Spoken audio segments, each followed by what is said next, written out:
All right, I got it. All right. Hey, you groovy dudes, it's us again. Oh my. Hey, cool cats, what's up? It's us.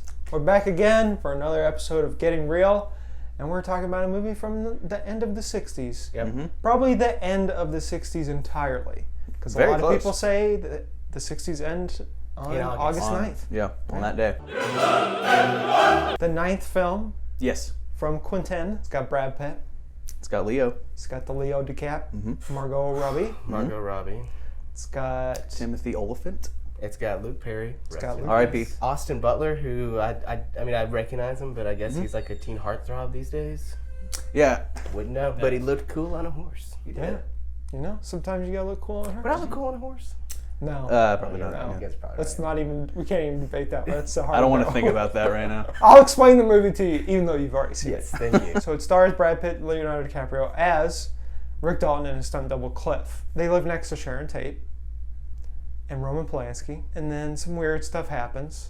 There's not really much of a plot, but Rick No. Dalton's having like a midlife crisis with his movie career. Aren't we all? Yeah, you know, Yeah. it's about that time. It's getting up there. Cliff, his stunt double, is this cool cat who doesn't really have a purpose in life.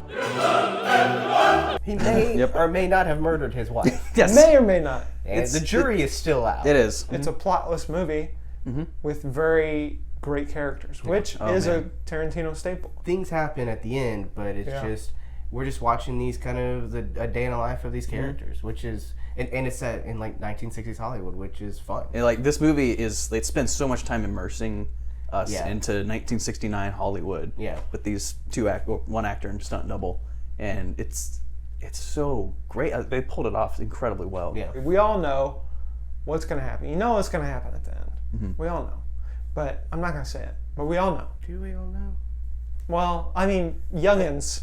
Youngins. Yeah, if Youngins you don't. don't know Sharon Tate and Roman Polanski and Manson, that whole I mean, thing. if you've not lived through the 90s with the craziness that was Charles Manson in prison, you probably don't know anything about this movie. Brad Pitt's character is an anti-hero who's not a hero. Even at the end of the movie, when he's done his deed, you're still like, well, to me, I was like, but do I like this guy? No. Like, he's cool, yeah.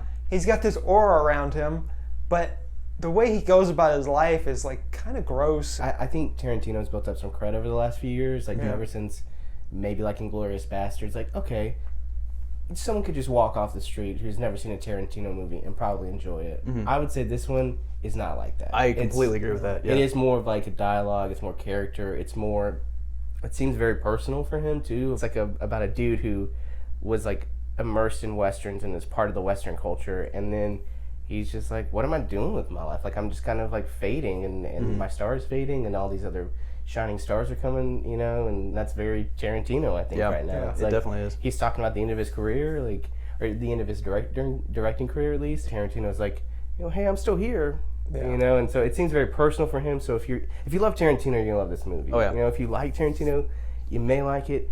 If you're one of those people that's like, yeah, I saw Django Unchained, it was good. You know, like, you're not gonna like this Nothing movie. like that. If you saw the trailers and you're like, I can't wait to see that action-packed Tarantino movie, Yeah. you're not gonna get that. Like, Bruce Lee doesn't kick Charles Manson in the face. Nope. All right, like it's Wow. not. Post-credit scene.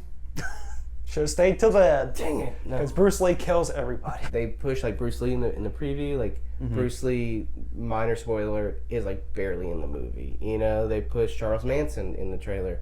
Charles Manson, light spoiler, not in the movie that much. Like it's not about like what it kind of is advertised. Yeah. That's not a bad thing, but like again, you have to be careful. Like, don't go see this movie thinking it's just gonna be like Kill Bill and Inglourious Bastards, but in 1969. Yeah. Like, this movie is kind of like Jackie Brown a little bit, where it is very it takes Jackie its Brown-esque, yeah. time and builds up the characters. And you're gonna say something. Tarantino's best movie.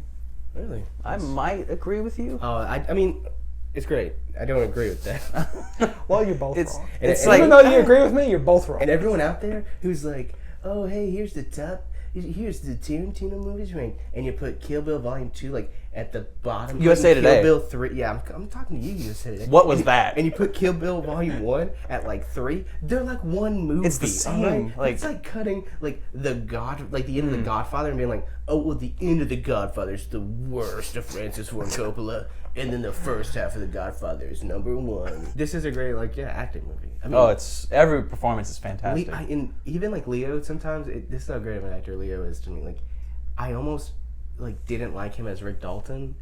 Yeah. I thought the performance was a little wavering, but maybe that was on purpose. But then as soon as he is a character in a TV show, it's a very long scene, but I was like, oh, this is so great. Quentin Tarantino, there's two fans in my opinion. There's the fans that love his craft of movie making. He's an auteur director. Yeah, he's so he's got a voice and he's great at writing.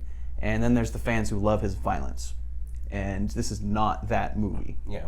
I mean, until the end. Then it's oh, there it is. There's the. Can I be both fans? Absolutely, yes. Both fans. But there's. I want to be two people. There's people that are going to see Hateful Eight because they're oh man, I loved Django and Inglourious Bastards. Mm-hmm. And then they walked out and they're like, oh, what did I do with my life? Sometimes I think the way Tarantino approaches female characters is a little Kill Bill, Jackie Brown. You're like, yes, finally you've stopped fetishizing women. But then this one, it's feet. It's so feet. much. But I feel like the way Sharon Tate is presented is this loss of innocence because they talk about it. She's someone who's she goes and sees a movie of herself and she's enjoying it. She's enjoying the audience watching it. It's he's putting her on a pedestal of he doesn't. The movie's not about her, and the movie isn't about her murder. It's about it's to be compared with Rick Dalton, someone who has posters of himself everywhere. Yeah, exactly. And this kind of rising star who is just kind of hey, come over to my house. Why don't you come hang out with me? So here we go. How many Hateful Eights out of 8 would you give it? Hateful Eights out of 8. I hate you, JD. How many Red Apple cigarettes out of 10 would you give it? I would go for a 9. What's 9 in Italian? 9 in Italian out of 10. I gotta go. 9.5. 9.5 red apple cigarettes out of 10. It's the best movie of the year so far for me, and the performances alone are great to see. I'm gonna go a little lower. I would go an 8. I'm still processing. It's a movie that I've been thinking about a lot since I saw it last night, and I feel like I'm gonna keep thinking about it over the next few days. Probably need to watch it again. If you love movies, it's hard to not like Quentin Tarantino. Yeah, because he makes movies for people who love movies. Yeah, what's not to like? But hopefully he makes Star Trek as his 10th movie, and that's that'll be weird.